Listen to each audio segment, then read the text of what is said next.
Hyundai Santa Fe and the Kia Telluride would not have been compared a year ago. But now the Santa Fe for 2024 is bigger. It's got the third row. And now these two are actually competitors in terms of size, price, and all the luxury features that you'll find in these two top trims. You want to watch this video because there's a lot to learn. The Telluride has been out since the 2020 model year, the Santa Fe since Y2K. Before, you wouldn't have compared these two SUVs. The Santa Fe was closer to the Tucson, but now that it has a third row, you can actually compare this Hyundai to the larger and plusher Kia. The Santa Fe is lower and a lot boxier. Looks like an older Ford Flex modernized for the new era. And honestly, it couldn't look any different than the Kia. Where the Kia is really classically styled as an SUV, this one is taking risks all over the place. Every panel that you look at, you've never seen before in a Hyundai.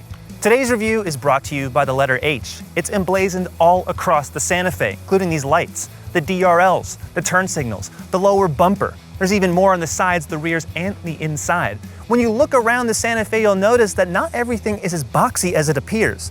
The bumper is actually a bit rounded off, as is the hood. So these things are not as flat as you'd expect. My feeling is that if the Land Rover Defender didn't exist, the new Santa Fe wouldn't either. Definitely a lot of inspiration goes into the roofline of this new SUV. Not just because it's longer and has a third row, but the glass. If you just check all that out, how flat it is, even the separation between the windows is almost identical to that Defender. And that's kind of a good thing if you don't want to pay Land Rover prices. This trim is the calligraphy, so it's got the biggest 21-inch wheels. Pretty aggressive, especially on a Santa Fe. This is meant to be really a mainstream family SUV, and it doesn't feel compact anymore. When you look all across this car, you're seeing all sorts of really interesting elements, U-shaped fenders, really all the edges. Even the roof rails have special points on the end of them that they never used to. The longer you look at the Santa Fe, the more details you're going to find. The rear of the Santa Fe is where it gets really interesting, because unlike the side and the front, which seems more square and boxy, it actually gets a bit curvy back here, almost like a pumpkin or maybe an old stagecoach. The way the car kind of widens itself on the hips and then comes down. It's kind of odd too because the taillights are so far down. It reminds me of an older El Camino. And again, you get that H pattern for the turn signals and the stoplights. No other vehicle has that. And if you keep looking around, you're going to see other details, like where's the rear wiper, where it's actually at the top and it extends underneath that deck lid spoiler. That's also another unique touch, doesn't get in the way. Other features like there's extra reflectors down here. Santa Fe is spelled in all caps, very wide. This is something that Hyundai's never tried before, and now that I'm seeing it on the road, it's pretty crazy looking. There's no doubt the Santa Fe has the cool factor, but it's also trendy. I don't think it's going to last quite the same way the Telluride will, because after 5 model years, this SUV is just as clean-cut and very simple and understated as it's been before. But I really like the fact that it's looking so upscale, and after 5 years and 5 years later from now, I think this is going to be the styling winner. Kia refreshed the Telluride for 2023, and with it, they got rid of the amber DRLs that were on the top trims, and now it's back on every trim. I really like how these look because you can't find them on most new cars. It's a really unique signature. They're small lights, it's a really handsome front end, the whole car is. That's why it looks good. Kia's doing a lot of crazy, wacky designs. I like that they're taking chances, but the Telluride is going to look good. It's really classic looking. The X-Line also raises ground clearance to 8.4 inches from 8 inches on every other Telluride, but it doesn't have the all-terrains, the 18 inches that you'll find on the X Pro. We've tested that model, so go check out that review, but I think this one definitely looks sleeker, especially on the street. It also has raised roof rails, which the regular Telluride doesn't come standard with, and for 2024, it's got a lot of gloss black trim instead of dark gray. The back of the Telluride might be even classier than the front. These hockey stick lights that go into the tailgate, everything is just simple, it's clean. Again, I keep talking about how crazy Kia gets with all their other SUVs. This one is built to last, and this is why you see them in the wealthy zip codes. It doesn't matter where you are. People like this look, as do I. And if you get the X-Line, you're getting a special treat. Rear air springs. What that does is it helps level the back of the truck when you're towing so it's not dipping. That's a nice expensive feature you won't find on the competition. The Santa Fe has grown, but it's still smaller than the Telluride. In the wheelbase, the Telluride is 3.4 inches longer. The overall length, 6.7 inches longer. It's 3.5 inches wider and sits nearly an inch taller. In terms of ground clearance between these two, this is the X line, so it's got 8.3 inches. On the calligraphy over here, it's 7 inches. But if you order the XRT version of the Santa Fe, it goes up to 8.4. The Telluride is larger outside and it's bigger on the inside. Check out the cargo space behind the third row, second, and when all seats are folded. 87 versus 80. But the Santa Fe's clamshell tailgate does make the most of the vehicle's width. And you can see here, when you look below, the taillights and turn signals are actually down here when this is open. Hyundai and Kia both make it easy to choose the powertrains, because there's only one for each vehicle. On the Hyundai side is a turbo 2.5-liter inline-4. On the Kia side, a 3.8-liter naturally aspirated V6 engine. More horsepower over here, more torque on this side. Both of them come with 8-speed automatics, but the Hyundai has a dual-clutch automatic that works slightly differently than the Kia's. In terms of towing, 5,000 pounds on this Kia, up to 5,500 if you have the X Pro, and up to 4,500 over here if you order the XRT. Otherwise, it's just 3,500. Now, fuel economy is much better on the Hyundai side than the Kia. You can see those numbers. So if that's what you're looking for, probably going to be this one. In the Telluride, you sit a little bit more upright, slightly higher off the ground, a little bit more of a commanding presence, especially looking down at the steering wheel. There's 5 different choices of colors. Napa leather on a lot of different trims, where in the Santa Fe you can only get that top grade leather on the calligraphy. It's a little bit more high end in here in terms of the fit and the finish. The one exception is this simulated wood trim. It's faked a lot better on the Santa Fe than it is on the Telluride. But everything else, from the toggle switches to the grab handles to just the way the vehicle is constructed inside here, it has a more truck-like feel, but it looks elegant. The Telluride comes as a 7-passenger or an 8-passenger SUV if you order the bench seats on the lower trim levels. But here you're getting cooled seats, so you don't find that in the Santa Fe. But the controls are manual, so yeah, you gotta do that on the side, but it's easy to adjust, and it's still very, very comfortable with your own moonroof, your own climate zone. It's very nice to be back here. In the back of the Telluride, there's an 1.5 inches more legroom than the Santa Fe, but it still feels pretty tight for adults. In the front of the Santa Fe, there's 0.7 of an inch more headroom and up to 3 inches more legroom. So front passengers, you definitely have more room to stretch out. And because this console is so low, you honestly feel like it's a little airier, despite this being the narrower vehicle. The Santa Fe's color combination on this calligraphy trim really does the design justice. You're seeing very, very nice materials, things that you would never see Hyundai do before, like curved screens, even how the dash matches the curved display. But it also contrasts well against all the upright and boxy features, including the air vents, which are patterned like an H, the big gear selector, all these rotary dials and switches. There's so many things in here that don't look like they've ever been on any other Hyundai, and that's what makes the Santa Fe more unique inside. Despite taking a lot of styling cues from Land Rover, the Santa Fe is the vehicle that feels more like a car. The Telluride is really bigger and chunkier all around, and here I'm sitting a lot lower to the ground despite having a ton of glass, making me feel like I'm in an SUV. It's the best of all worlds. There's nearly 1 inch more headroom in the back of the Santa Fe and roughly equal legroom. Compared to the old version, it wasn't nearly as spacious. And these captain's chairs, while they're not cooled, they heat, and they're power reclining, even with a power cushion tilt. And you can adjust those things from the front touchscreen. Not only that, just like the Telluride, there's USB ports in the back of these seats, plus shades, your own panoramic moonroof. And I do love these air vents on this side. However, you cannot control them because that separate climate zone is actually reserved for the third row. The third row of the Santa Fe fits 2 instead of 3, and while there's less legroom, headroom is roughly equal. And if you pull this strap, assuming you don't have any cargo, it's actually kind of comfortable with the recline. The Telluride's 12.3-inch screen is also curved, but it's a completely different color interface, different typefaces. I find these icons to be a little more difficult because at speed, well, they're so similar in size and shape that it's hard to differentiate where they are. But once you get used to it, well, it's pretty simple. Navigation comes standard on every Telluride. I like that. But wireless Apple CarPlay and Android Auto, that's still not possible. You have to use a USB cable, even now, which is why I'm not connected to it. But still, despite all of that, there's a lot of good features, like the cameras, for example. Excellent. When you're going forward, for example, you can see the front wheels, reverse, the rear. Plus, I always love this view. Just fun when you can actually see the car from the outside. And the Santa Fe has this too, but this makes it so much easier to position a big car like this. What I also like, redundant controls right down here. You don't have to use the touchscreen if you don't want to. And it's helpful because they're nice shortcuts. The stereo, not quite as good as the Santa Fe's. It's a 10-speaker unit by Harman Kardon versus the 12-speaker Bose in the Santa Fe. The sound isn't quite as good as the Santa Fe, but it does have radio noise reduction, especially when you're listening to Sirius XM. That can definitely help. There's also a passenger talk function, which if you hit that, it will amplify your voice to the rear rows. It's kind of nice. It's not that big of a car though, so it's not really necessary. And the setup menu's also very simple. Plenty of pictograms here so you can see what's changing. Plenty of standard driver assist and safety features, although top trims of the Telluride like this one are the only ones you can get reverse emergency braking, for example, under rear safety.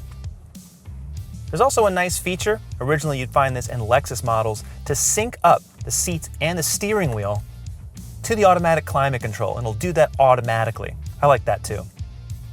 The Telluride keeps your valuable cell phone out of sight. It's a single wireless charging pad, unlike the double one in the Santa Fe, but there is an additional USB-C port in this center console. And to be honest, I prefer the closed concept of this center console versus having everything out in the open. The instrument panel, reconfigurable with different layouts. That's fun, as is this. It'll sync with the time and weather, even though today it is not a beautiful cloudy day. This should be showing raindrops, but it's nice that you can see that. There's no full screen maps, but there's still a lot of information at a glance. Simple to use. I do wish though that you would adjust more settings from the steering wheel. Most of it has to be done within the touchscreen itself. The Santa Fe has a 12.3-inch curved screen just like the Telluride, only it's reskinned and running a newer version. I really like the typefaces here, the icons, everything is just clear, including live weather. Hyundai Pay is a new feature. It's not supported in this profile, but it's meant to if you have a credit card attached to it. Prepay for gas and parking. It's a beta feature right now, and GM started that years ago. Not sure if that's really going to take off, but it is here if you like it. Wireless Apple CarPlay does come on this car, not on the Telluride. Again, that's such a major improvement. I'm so glad they finally did it. It was overdue. Because this is a newer system, you can control the second row seats. Can't do that in the Telluride. And not only can you change the seat heating, you can actually control how they're reclining, how they're tilting, and power fold them up and down independently. What I also like is that despite this being brand new, all the shortcut buttons before remain right under here for maps, for the media, which if you're connected with CarPlay will show that instead, and all the setups, plus volume and seek knobs. The Santa Fe puts not one, but two wireless charging pads right front and center. It's all out in the open. And it even has these green lights here that will flash and show you when it's charged. Additional USB-C ports, and over here, a UVC button. Turn that on, it will disinfect your phone and anything else you put in the upper glove compartment using ultraviolet light. Kind of interesting. Haven't ever seen that in a new car. The climate controls have also been completely rethought. This is entirely a digital screen. There's no haptic feedback here, but makes little animations. And this is very much like Jaguar Land Rover, completely inspired by that or copied, depending on how you want to say it. But relatively easy to use, just not quite as simple as having hard buttons like you'll find underneath here. There's also shortcut buttons for the cameras. Really nice hard buttons. I like how they feel. And tons of views. Let's check all this out.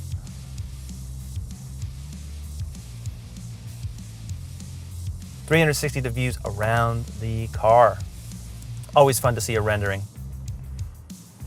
Lots of active safety features come standard. And for example, you can choose how the adaptive cruise control will accelerate, how aggressive it will be, how quick or slow it is to react. A lot of car companies don't let you fine-tune these computer systems. Also new in this interface, you can swipe down and see quick controls here. A few things for illumination, passenger talk, which will amplify your voice to the rear rows. This is nice. It's definitely more smartphone friendly and it works more like it. Although the online manual is not built into the car, you actually have to scan the QR code and use your phone. I wish that was on this system. The instrument panel, you can reconfigure the gauges. I like the little racetrack curbing that you just saw there. That's if you're in sport mode, or you just go to simple mode here. There's no full screen maps, and I think Hyundai really could be doing that at this point in time. But still plenty of information on here. It's clear, steering wheel controls right in front of you, driver assistance features. Just a shame that a lot of the stuff that you really would want to change here, you still have to use the main touchscreen. The Telluride is brawny. Big V6 engine. You can hear and feel the displacement. It's a large motor. No turbos, no electrification, just size. And pretty good response through this 8-speed automatic transmission. It's a conventional automatic, like anything else. And a lot of transmissions that Hyundai and Kia have made haven't been really great. In previous model years of the Telluride that I've tested, especially when this truck first came out, I really didn't like the software programming. It was a few beats behind in terms of response, but many years later, they've definitely improved that to the point where I don't really have anything to complain about. On the highway, I'd say it's a wash between which SUV is quieter, Telluride or the Santa Fe. They both got a lot of insulation, double pane front glass. That was a feature that I would say 15 plus years ago, you'd only find on cars like the Mercedes S-Class. Now, it's becoming so commonplace, and it makes such a difference, especially at higher speeds, to cut the wind and also some of the tire noise from entering the cabin. Because really, all that noise is what really tires you out on long drives.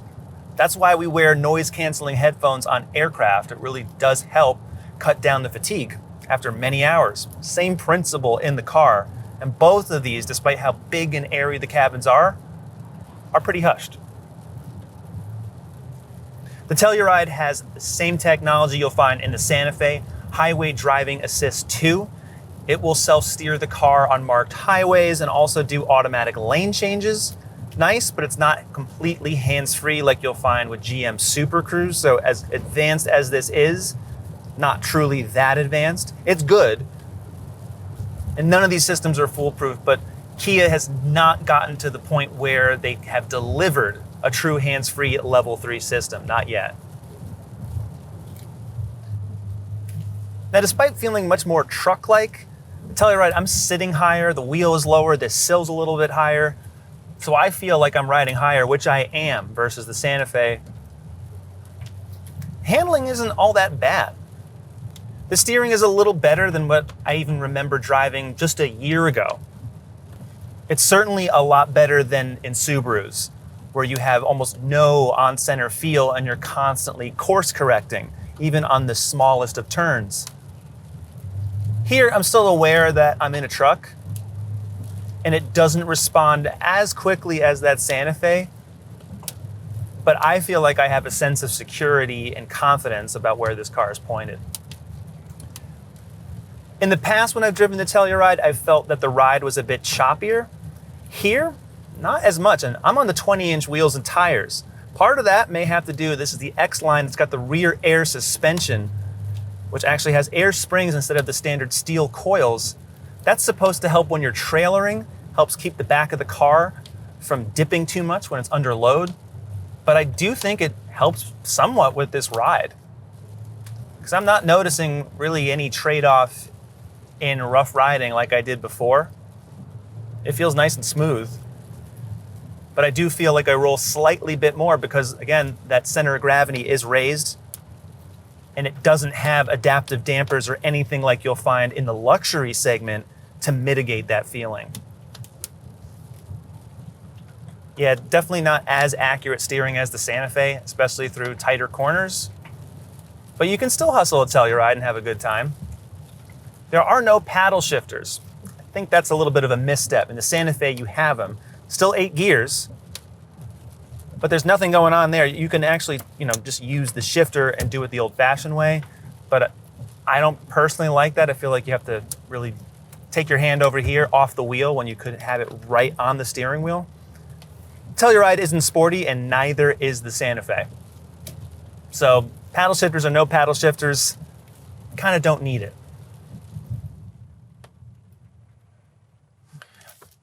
Both the Santa Fe and the Telluride are of equal weight, within just about 100 pounds of each other. And even so, Telluride feels good. It's a pretty good kick in the Santa Fe.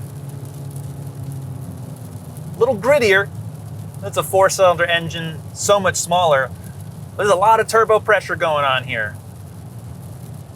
And there's more torque in the Santa Fe than you'll find in the Telluride. So in some mid-range acceleration, it can feel just a hair quicker in here, but not that much, because despite the Santa Fe seeming like it's a smaller vehicle, and it is, it's not that much lighter. The differences between this calligraphy trim and that SX X-Line Prestige on the Telluride, it's less than 100 pounds. They're both about 4,500 when loaded up like this. Not insignificant.